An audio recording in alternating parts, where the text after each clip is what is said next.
All right, guys. So today we're going to talk about what was that? God, what was that? Oh yeah, short-term memory loss. Now this can relate to the beginnings of dementia all the way over to Alzheimer's. So the symptom of memory loss has everything to do with the hippocampus. And the Greek term for hippocampus means seahorse because that's the shape.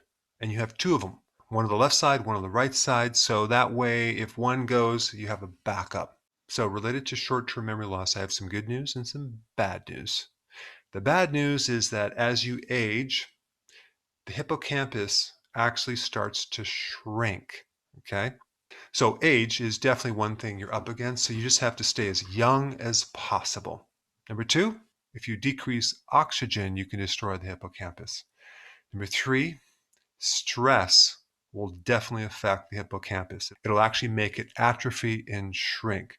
The more stress you go through, the more you can have atrophy or shrinkage of your hippocampus. I mean, it's pretty easy nowadays to avoid stress, right? All right, number four, high glucose. Diabetics are at risk for having damage to their hippocampus. So high carb diets are not very good for the hippocampus at all. Number five, a vitamin B1 deficiency. So vitamin B1 is, I would say, the second most important nutrient for the hippocampus. I put some links down below for more information about B1 because you want to make sure you're getting enough B1 from the diet to make sure that you can preserve the hippocampus. Now, number six, a vitamin D deficiency. Out of all the areas of your brain, a vitamin D deficiency will affect the hippocampus the most.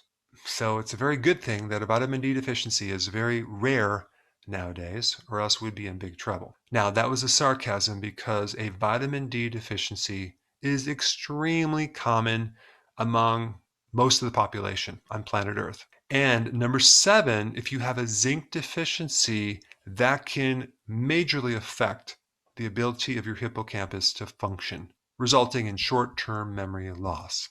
Okay, so that's the bad news. What is the good news?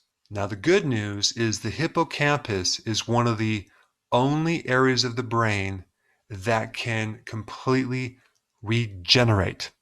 Whew. Thank goodness for that. So if we just go ahead and look at the list, we have to stay as young as possible, number one. We want to increase oxygen to our hippocampus. Exercise is one of the best ways to do it. Another way would be to use the hyperbaric oxygen therapy. But overall, you want to keep your oxygen at a very high level. Now, the next thing would be fasting. Fasting, including intermittent fasting, is a very powerful therapy to increase something called BDNF, brain-derived neurotrophic factor. And so by doing fasting, you increase that compound, which directly increases neurogenesis, which is the creation of new nerve tissue. All right, next one is to start taking vitamin D. As I said before, vitamin D is the most important nutrient for your hippocampus.